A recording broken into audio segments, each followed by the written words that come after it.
I'm Margaret. I'm 68 years old. And one evening, as my daughter-in-law leaned in, her perfume choking the air, she whispered 4 words that froze the blood in my veins. "Don't get attached," she breathed. "She's your responsibility now." Then she was gone.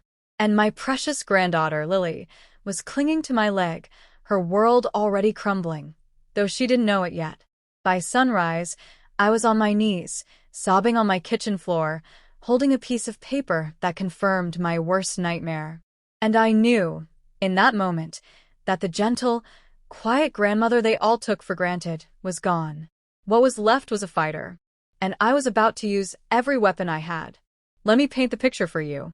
My world, before that day, was painted in soft, quiet colors. The gray of my husband's absence, a constant, dull ache I carried in my bones since his passing. The warm yellow of my son Daniel's occasional visits, never often enough, but always a light. And then, the vibrant, blinding rainbow that was my granddaughter, Lily. She was 4. She had her father's messy brown hair and a laugh that sounded like bells. When she wrapped her arms around my neck and buried her face in my shoulder, the world just stopped. All the loneliness, all the quiet, it melted away. My daughter-in-law, Rachel, was the stark contrast in this picture.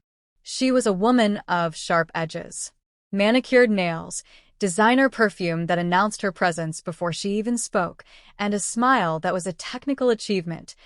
All teeth, no warmth. For 5 years, I was a problem she'd learned to manage. A monthly obligation. A babysitter of last resort. I saw the way her eyes would glaze over when I talked about Daniel as a boy. I felt the impatience in her hurried goodbyes. But I bit my tongue. I swallowed the hurt. For Daniel. For Lily. The afternoon it happened was unseasonably cold. The sky was the color of dishwater. A sharp rap on my door, not a knock, a rap. And there she was. Rachel. No call. No warning. Lily was on her hip, but her grip was functional, not loving. A small suitcase was at her feet.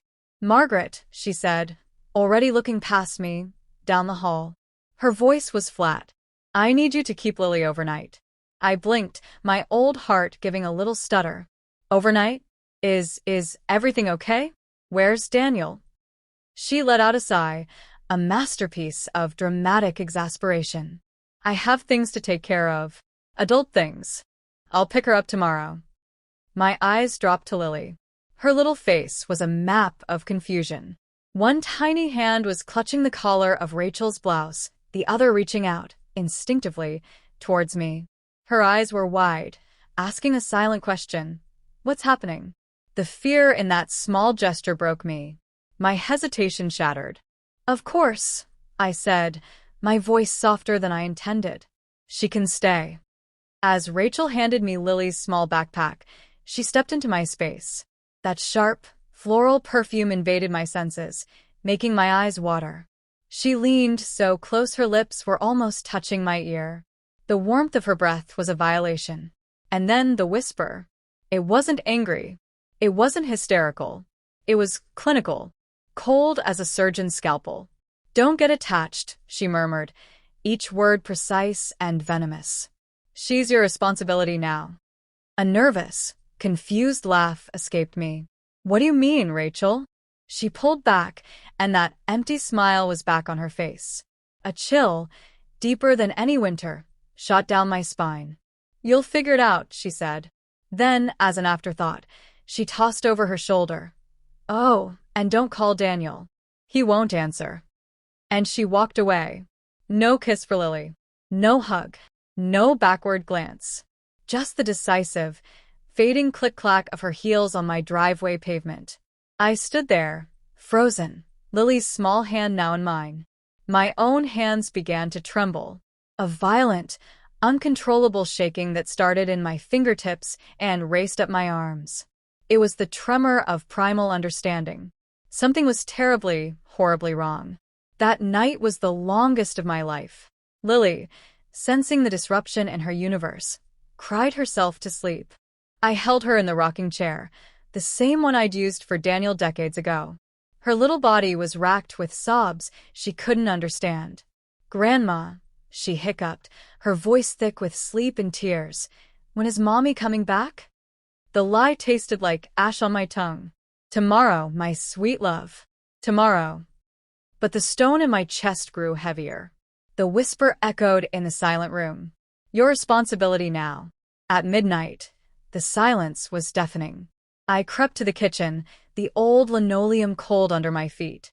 I called Rachel. Straight to voicemail. Her greeting, breezy and fake, felt like a slap. I called my son.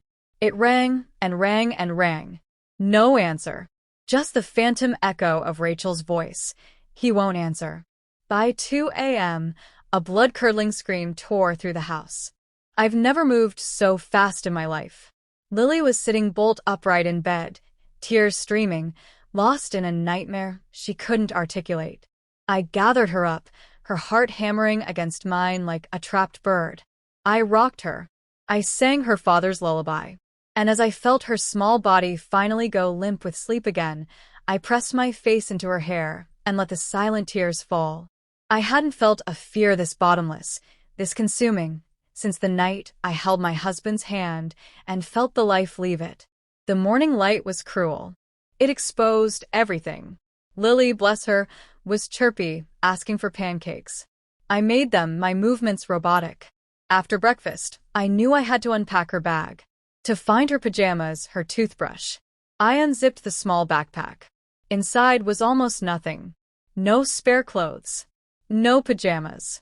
No little toothpaste or hairbrush. Just her beloved, threadbare stuffed bunny, Mr. Hops. And underneath him a single, official-looking document. Her birth certificate. My breath hitched. Who packs a birth certificate for a simple overnight stay? My fingers, clumsy with dread, found one more thing. A folded square of notebook paper, tucked into the side pocket. I pulled it out. The handwriting was Rachel's, sharp and slanted. I unfolded it. 3 lines. "I can't do this anymore. She's yours now. Don't try to find me." The world dropped out from under me. I didn't just sit on the floor. I collapsed. The air was sucked from the room. A raw, guttural sound escaped my throat, a sob of pure, unadulterated terror and grief.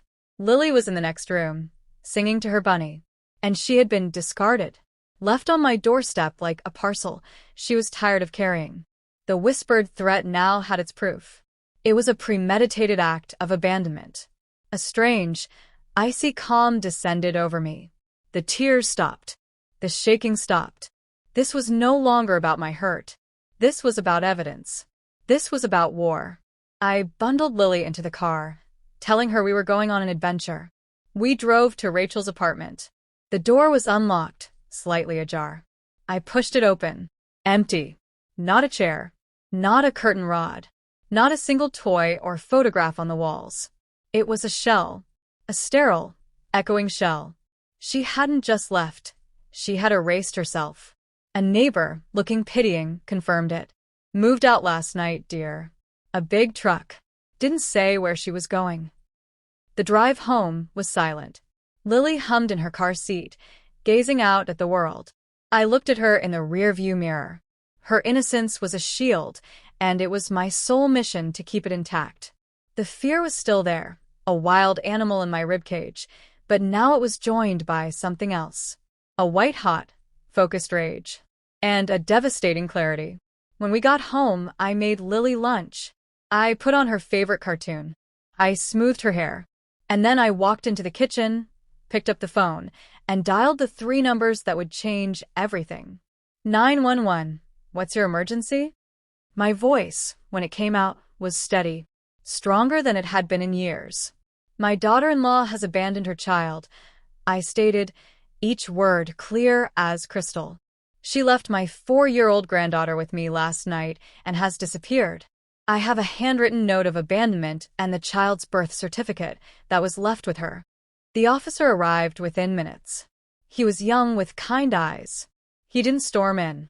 He knelt on my living room rug, bringing himself to Lily's level. "Hi there," he said, his voice gentle. "I'm Officer Ben. I like your bunny." Lily, shy but charmed, held up Mr. Hops. He's my best friend. I watched them, and the dam broke. I turned away, my hand over my mouth, my body convulsing with silent sobs. It was the kindness that undid me. The sheer, stark contrast between his gentle decency and Rachel's calculated cruelty. Child Services stepped in. A kind but thorough woman named Maria came. I handed over everything. The note, the birth certificate, my call log showing the unanswered calls. I recounted the whisper, verbatim. I saw Maria's face harden. This wasn't a messy family dispute. This was a case. An investigation was opened. Rachel, thinking she was so clever, was tracked through a single, careless credit card transaction at a gas station 2 states over. 3 days later, they found her, holed up in a mid-range hotel, apparently waiting for the dust to settle. When confronted, she tried her story. She was cool, collected. Oh, Margaret agreed to take Lily. We had an understanding. She's always wanted to play the devoted grandmother. But she wasn't prepared for the evidence. The note in her own hand, the voicemail she'd ignored, the packed birth certificate, the completely emptied apartment, the neighbor's statement, and my own steadfast testimony about those 4 icy words. Don't get attached. The facade cracked. The coolness turned to bluster, then to panic. She was charged with felony child abandonment. The legal wheels began to turn, slow and grinding, but they turned. And then my phone rang. It was Daniel. His voice was shattered, raw with a pain I recognized, the pain of betrayal. He'd been on a mandatory, out-of-state work trip Rachel had meticulously encouraged him to take. His phone had mysteriously had reception issues. He came home to an empty apartment and a police card. He had no idea. He was broken. But his first question, his only question, was about Lily. Is she safe? Is she with you? Today, Lily's drawings of sunshine and bunnies and a very tall grandma cover my refrigerator. Her laughter doesn't just fill the silence. It shatters it, rebuilding my world in brighter colors. We are fighting for full custody, Daniel and I, together. He sees his wife now for what she is. The legal battle is hard, but we have the truth on our side.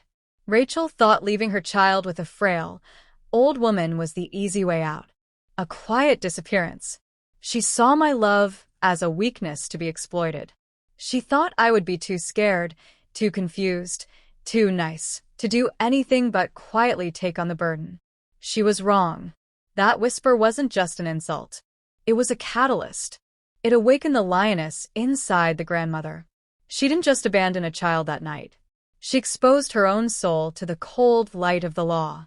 And she gave me the greatest gift, the unshakable certainty that I am Lily's protector, her harbor, her true north. Sometimes, justice doesn't look like a dramatic courtroom scene or a billionaire's downfall. Sometimes, it looks like a grandmother in a quiet kitchen making a call. It sounds like the steady voice stating the facts to a 911 operator. It feels like the weight of a child, safe in her arms at last. Being a grandmother doesn't mean being weak. It means having a love so deep, so ferocious, that it becomes your greatest strength. It means knowing that sometimes the most powerful thing you can do is to stop being quiet. If this story of quiet strength and ultimate justice resonated with you, if it made you hold your loved ones a little closer, then do me a favor, smash that like button. It tells the YouTube algorithm that stories about real courage matter. Let me know in the comments, what would you have done in Margaret's shoes? Or, what's the most powerful act of protection you've ever witnessed? And of course, if you want more stories where the underestimated rise up and justice is served in the most satisfying ways, hit subscribe and ring that notification bell. Because here, we believe everyone gets what they deserve. Thank you for listening. This is Margaret's story. Hold your people close. And never, ever underestimate the strength of a heart that loves.